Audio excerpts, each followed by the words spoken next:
Halo Sam, ya opo kabare? Selamat datang di Malming Absurd. Di episode kali ini kita lanjut ke 5 hal paling absurd di dunia part 2. Kita bakal ngobrolin perang yang kalah sama burung, banjir sirup manis yang mematikan, sampai proyek rahasia CIA yang kedengarannya kayak teori konspirasi, padahal beneran pernah kejadian.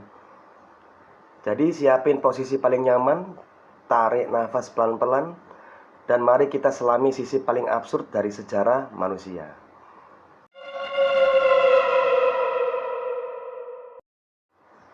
Bayangin, habis ikut perang dunia pertama, ketemu tank, peluru, strategi militer.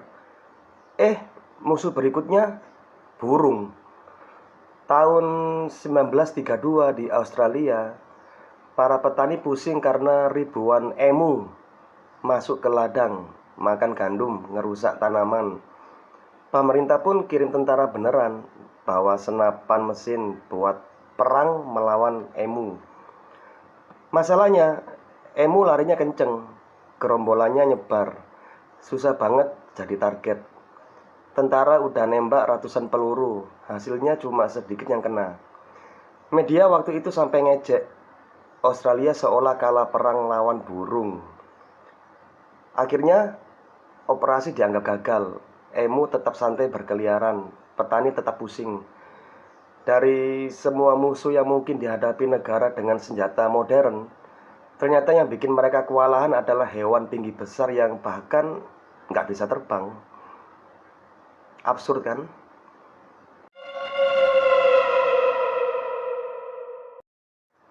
Kita bisa mikir perang itu bertahun-tahun, tapi yang satu ini durasinya malah mirip iklan YouTube, sekitar 38 sampai 45 menit. Tahun 1896 di Zanzibar, Inggris nggak setuju dengan Sultan baru yang naik tahta. Mereka kasih ultimatum, turun atau konsekuensinya perang. Batas waktu lewat, Sultan ngeyel. Inggris langsung nembak dari kapal perang yang sudah siap di pelabuhan. Istana dihajar artileri. Kapal Zanzibar tenggelam. Pasukan mereka nggak sebanding. Dalam kurang dari 1 jam, perlawanan runtuh dan perang selesai. Yang absurd, proses diplomasi, surat menyurat, ancaman, dan dramanya mungkin berhari-hari. Tapi ketika perang benar-benar dimulai, selesai sebelum teh hangat lo keburu dingin. Perang resmi tercatat sejarah, tapi durasinya bahkan kalah sama antrian di loket pembayaran.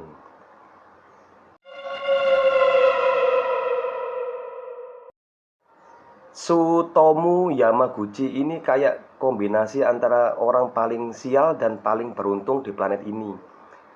Tahun 1945, dia lagi kerja di Hiroshima saat bom atom pertama dijatuhkan. Ledakan dahsyat, kota hancur. Dia terluka tapi selamat. Besoknya, dalam kondisi masih kesakitan, dia pulang kampung halamannya, Nagasaki. 3 hari kemudian, bom atom kedua dijatuhkan di sana. Dan Yamaguchi ada lagi di tengah peristiwa itu. Ajaibnya, dia selamat untuk kedua kalinya, bro. Secara logika dan probabilitas, ini udah kelewat absurd. Kena 1 bom atom aja nyaris mustahil kalau masih hidup. 2 kali di 2 kota berbeda dalam selang 3 hari. Setelah perang, Yamaguchi jadi sosok yang vokal menentang senjata nuklir. Pengalamannya berubah jadi peringatan hidup tentang betapa gilanya obsesi manusia dengan kehancuran massal. Gila.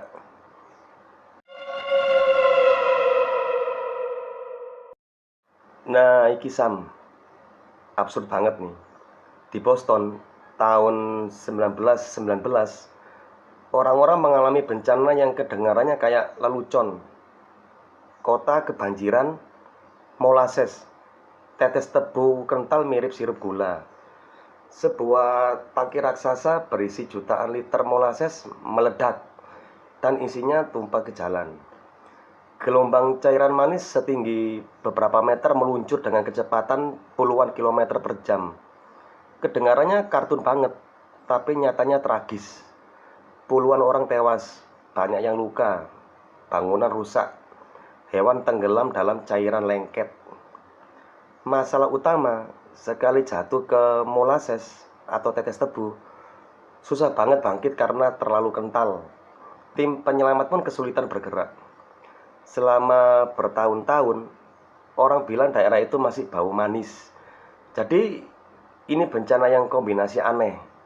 Aromanya manis, tapi ceritanya pahit banget.